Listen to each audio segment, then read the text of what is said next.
bawahnya. Nah, terus klik pengelolaan kinerja. Nah, diingat untuk pengelolaan kinerja ini direncanakan di bulan Januari. Jadi sebisa mungkin di Januari ini rencananya nanti dikerjakan dan diajukan ke atasan untuk disetujui atau kalau perlu ada direvisi. Nah, bagaimana langkah-langkahnya? Nah, ayo kita kerjakan bareng-bareng. Oke, kita klik di sini lanjut ke rencanakan kinerja. Ya. Nah, yang pertama di sini ada praktik pembelajaran. Praktik pembelajaran ini ada kaitannya dengan rapot pendidikan satuan pendidikan.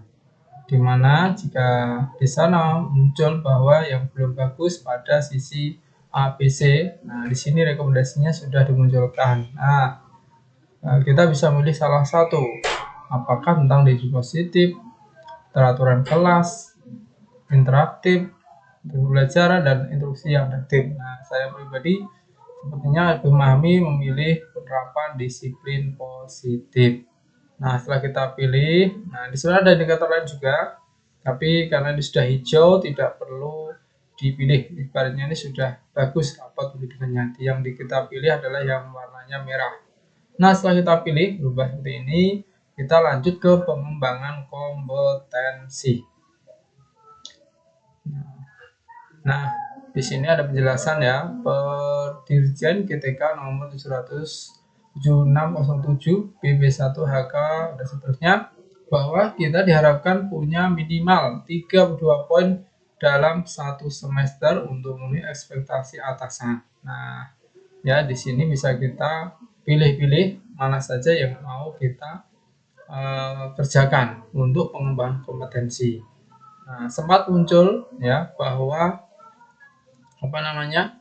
kok PMM nanti mengajar nggak ada perlunya. Nah, mengajar itu tadi yang di praktik pembelajaran ini. Nah, di sini yang banyak pilihannya di pengembangan kompetensi. Nah, ada beberapa hal yang bisa kita pilih. Nah, nanti tautan pilihannya ini kita lampirkan di bawah, bisa teman-teman simak, bisa lebih dipelajari kembali. Nah, di sini ada mengenai tentang seminar lokakarya yang diselenggarakan di bidang pendidikan, nilainya 4 poin. Praktik baik diselenggarakan oleh komunitas belajar, nilainya 4 poin. Nah, ini disarankan justru memilih yang ini, yaitu praktik baik oleh komunitas belajar atau disingkat menjadi KOMBEL. Nah, di mana kalau ini biasanya tiap sekolah sudah ada, kalau belum bisa dibuat. Mana ini menjadi pilihan yang gampang karena sertifikatnya cukup ditandatangani oleh ketua KOMBEL tersebut. Bisa jadi ketuanya mungkin kepala sekolah, enggak perlu sampai ke dinas. Nah, mungkin ada juga yang mau memilih, yaitu ya sebentar. Nah, praktik baik, sebentar, ada lagi juga ya yang terkait PMM. Nah, kadang ada pelatihan tenis, kemudian kompetensi setelah mandiri, kemudian ada juga penyusun cerita. Nah, ini pelatihan mandiri, ini yang di PMM hingga sampai aksi nyata nanti nilainya 8 poin. Nah, ini sepertinya memang mudah, cuman harus berhati-hati karena nanti di dalam proses validasinya itu dan waktu yang dibutuhkan, nah bisa jadi tidak tepat waktu, yang akhirnya mungkin ya targetan kita dalam 1 semester 32 poin agak susah terpenuhi gara-gara validasi yang agak terlambat. Makanya dari yang saya ikuti kemarin dari pembicara menyarankan memilih untuk yang komunitas belajar ini. Karena ini kita bisa pilih berapa kali kegiatannya, misalnya kita maksimalkan di angka 8 misalnya atau 7, misalnya kita pilih 8. Nah, ini sudah 32 poin. Jadi di sekolah saya rencananya memang di hari Sabtu itu nanti digunakan untuk komunitas belajar. Nah, bayangkan dalam 1 semester dijatah 8 kali pertemuan itu sudah tercapai 32 poinnya ya. Ini. Nah, tapi yang pasti hal ini harus dikomunikasikan dengan kepala sekolah pengennya seperti apa, ya tidak bisa kita pilih sendiri gitu. Setelah pengembangan kompetensi, kita ke tugas tambahan.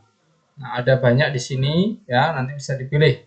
Nah, mungkin menjadi waka, kemudian ya kepala program keahlian, kepala perpus, kepala lab, ya kemudian inklusif, tugas pembina OSIS, ekstrakurikuler, nah semacam itu.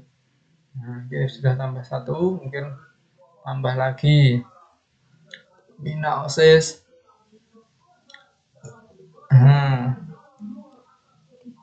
Ditambah lagi apa gitu. Nah, di sini ternyata bukti dukungnya adalah laporan disertai surat keputusan atau surat tugas SK. Ini juga sama ya. Di akhir nanti berarti membuat laporan. Nah, setelah itu. Nah, setelah ini ya ke perilaku kerja. Nah, klik di sini. Nah, di perilaku kerja ini bagi teman-teman yang ASN yang mengerjakan kinerja, nah sudah tidak asing lagi ya. Nah, bedanya di sini kita bisa memilih mana yang mau kita yang sesuai atau yang kita mau perbaiki. Nah, ingat ini adalah singkatan dari berakhlak, berorientasi pelayanan, akuntabel, kompeten, harmonis, loyal, adaptif, dan kolaboratif. Ini singkatan dari panjangan dari berakhlak itu. Nah, kita suruh memilih salah satu. Kemudian nanti setelah kita pilih salah satu, ya, nah kita ke rangkuman. Nah, ini sudah ya. Harganya sudah 32 poin. Nah, ini ada kesalahan. Nah, kita bisa ubah dulu. Nah, bagian mana yang mau kita perbaiki. Nah.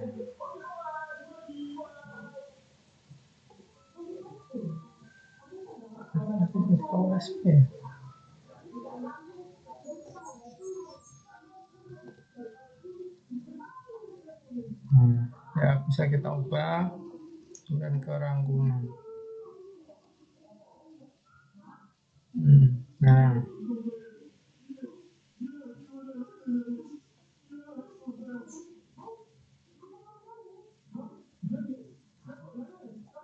Nah semacam ini.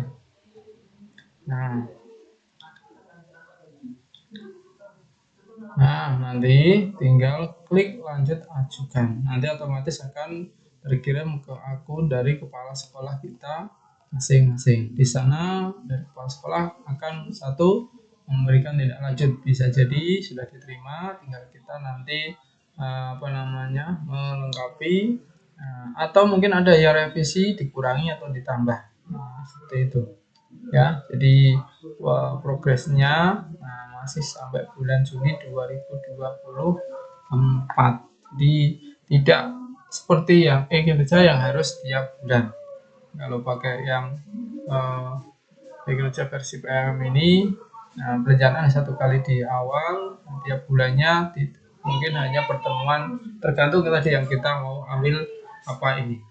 Semacam itu, jadi mudah untuk yang pengerjaan